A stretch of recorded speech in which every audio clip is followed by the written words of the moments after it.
نحمده نصلي ونسلم على رسوله الكريم اما بعد فاعوذ بالله من الشيطان الرجيم بسم الله الرحمن الرحيم الصلاة والسلام عليك يا سيدي يا رسول الله وعلى آلك واصحابك يا سيدي يا حبيب الله.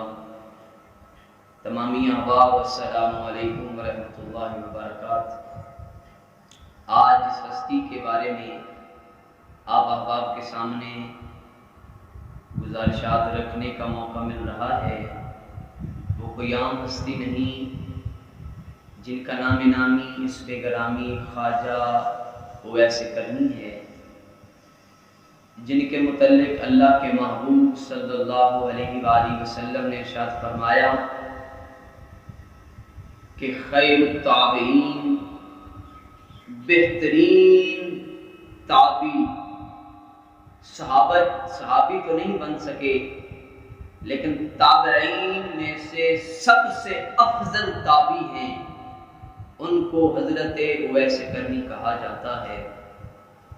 یہ مقام کہاں سے ملا، یہ مرتبہ کیسے ملا، یہ شان کیسے ملی؟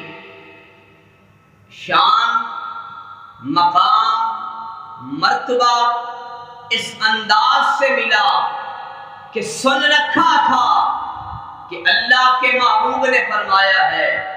امام احمد رضا بازر بریلوی اس چیز کو روایت فرماتے ہیں کہ جب اللہ کے محبوب نے فرمایا رضی اللہ فی رضا الوالد وسخط اللہ فی سخط الوالد، اور اللہ کے محبوب فرماتے ہیں الجنت تحت اقدامہ الامہات، جنت ماں کے قدموں کے نیچے ہے.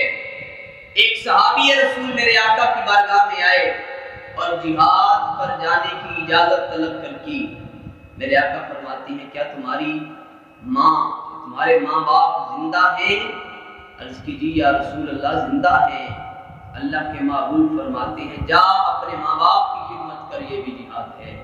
تو حضرت اویس کرنی کرن سے تعلق رکھنے والا وہ شخص کتنی عظمتوں کا مالک ہے. صحابہ کرام فرماتے ہیں کہ ایک دن ہم مدینے سے باہر نکلے، اللہ کے نبی نے کرن کی طرف منہ کر کے اپنی گریبان کو کھولا اور ایک لمبا سانس لیا. صحابہ عرض کرتے ہیں یا رسول اللہ آپ نے اس طرح منہ کر کے لمبی سانس کیوں لی ہے؟ اللہ کے محبوب فرماتے ہیں تجھے پتہ نہیں ہے کہ کرن میں مجھ سے ایک محبت کرنے والا رہتا ہے جس کی ماں بوڑھی ہے، ماں بوڑھی ہونے کی وجہ سے مجھے دیکھنے نہیں آ رہا اور مجھے کرن سے اپنے اویس کے شہر سے ٹھنڈی ہوا آ رہی ہے. حضرت جبرائیل میرے مصطفیٰ کی بارگاہ میں آتے ہیں، حضور نبی کریم صلی اللہ علیہ وسلم کی بارگاہ سے پوچھتے ہیں یا رسول اللہ یہ خوشبو کیسی ہے؟ اللہ کے محبوب فرماتے ہیں کہ یہ کرن سے خوشبو آ رہی ہے. تو میرے آقا کی بارگاہ میں جبریل عرض کرتے ہیں یا رسول اللہ یہ ٹھنڈی خوشبو، یہ مہک، یہ پیاری خوشبو، یہ مہک کس وجہ سے آ رہی ہے؟ اللہ کے محبوب فرماتے ہیں کہ کرن میں ایک میرا عاشق رہتا ہے، اس نے آہ بھری ہے، یہ اس کے منہ سے نکلنے والی آہ کو اللہ نے خوبصورت خوشبو بنا کر مدینے کی طرف بھیج دیا ہے.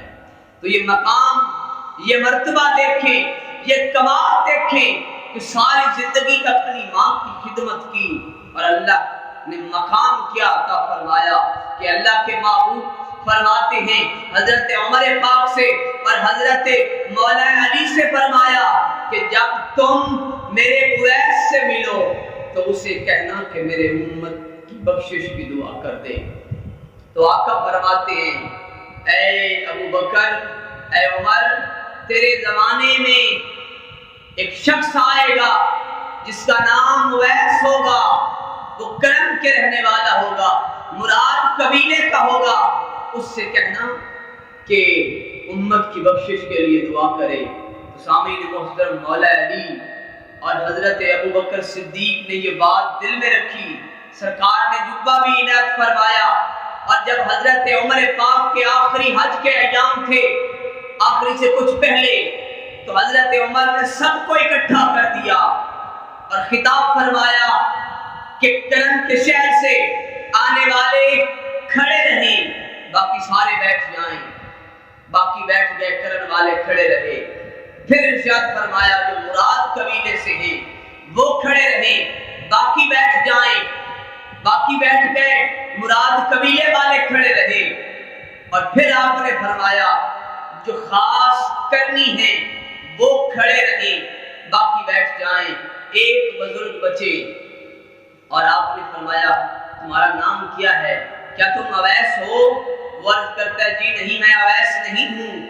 تو آپ فرماتے ہیں کہ اویس کرنی کہاں ہے؟ تو شخص نے کہا کہ وہ عرفات کے اندر اچھلانے کے لیے گیا ہے۔ حضرت عمر فاروق نے حضرت مولا علی کو ساتھ لیا اور دوڑ لگا دی۔ جا کے دیکھتے ہیں کہ دبلا پتلا انسان، خوبصورت نورانی چہرہ، پھٹے پرانے کپڑے، پیوند لگے ہوئے، ایک جگہ کھڑے ہو کر نماز ادا کر رہے ہیں اور اونٹ گرد گھاس چر رہے ہیں۔ قریب پہنچے، حضرت اویس کرنی نے نماز مختصر کی اور جب سلام پھیرا تو حضرت عمر فاروق فرماتے ہیں السلام علیکم ورحمۃ اللہ۔ تو جواب دیا، تعارف کروایا، اور تعارف کروانے کے بعد حضرت عمر فاروق رضی اللہ تعالیٰ عنہ نے کہا کہ اے اویس، اللہ کے محبوب کا حکم ہے کہ تو اللہ کے محبوب کی امت کی بخشش کی دعا کر دے۔ آنکھوں میں آنسو آ گئے، فوراً سجدے میں گر گئے، اللہ کی بارگاہ میں گڑ گڑا کے دعائیں کر دی۔ حالانکہ مقام عمر حضرت عمر اور حضرت علی سے کم ہے، وہ صحابی ہیں، یہ تابعی ہیں، لیکن کبھی کبھی ایسا بھی ہوتا ہے کہ بڑے بھی چھوٹوں سے دعا کروا سکتے ہیں۔ مقام دیکھیے، اللہ کے محبوب فرماتے ہیں کہ جب جنتی جنت میں جا رہے ہوں گے، ویسے کرنی بھی جنت میں جا رہے ہوں گے، جب جنت کے دروازے پہ پہنچیں گے تو صدا آئے گی کہ باقی سارے چلے جائیں، لیکن اویس کرنی کو روک لیا جائے گا۔ عرض کرے گا مولا مجھ سے کیا خطا ہوئی ہے، مجھ سے کوئی غلطی ہوئی ہے جو مجھے روک لیا گیا؟ اللہ فرمائے گا ذرا پیچھے مڑ کر تو دیکھ۔ حضرت اویس کرنی پیچھے مڑ کے دیکھیں گے تو جہنم جن پہ واجب ہو چکی ہوگی وہ گناہگار ہوں گے۔ اللہ فرمائے گا اے اویس اشارہ تو کرتا جا، میں تیرے اشارے کے صدقے ہزاروں کروڑوں کو آج معاف کر کے جنت میں اعلیٰ مقام عطا فرماؤں گا۔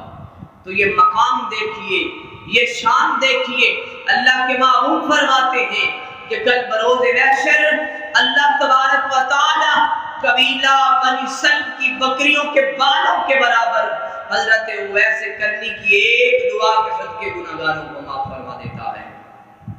سامعین محترم، تو یہ نسبت کہاں سے ملتی ہے، یہ مقام کہاں سے ملتا ہے، یہ عظمتیں کیسے ملتی ہیں؟